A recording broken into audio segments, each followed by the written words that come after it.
हमारा से ढेर मन मानी सूट कर दिया रवाजे बात जाई जानी का कहलू रूड छाप लई कि ना हमारा के बुझ क्षण भर में याद आवे लागी बाबू नानी बटे जौन पानी कुल झाड़ देई तोरा लगा बोले हुर के तू चले भोरा भोरा में चमार हटे पगली उठा ले जाई कोरा में चमार हटे पगली उठा ले जाई कोरा में चमार हटे पगली ना मनवा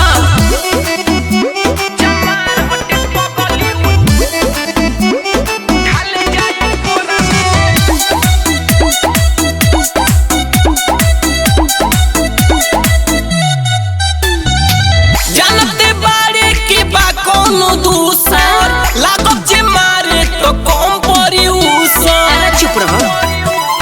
ए हो सुना सब थर थर कांपेला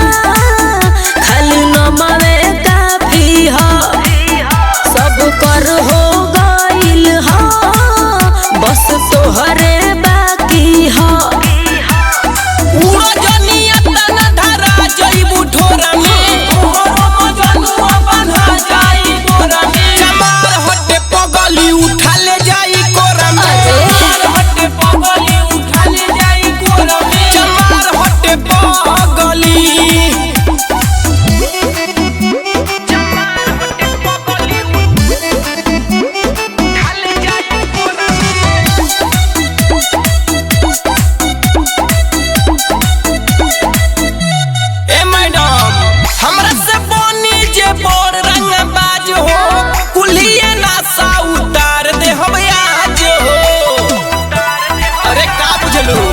जब आ जाई ई हवा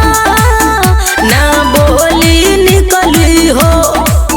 पिस्टल से बस ओकरा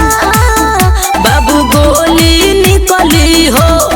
सुन जय हिंद मजनू के प्रभु जे फेरा में अतिया बितावे परी कमल के डेरा में चमार हटे पगली उठा ले जाई कोरा में चमार हटे पगली उठा ले जाई कोरा में चमार हटे पगली बुझाई बहुत देख ले बानी।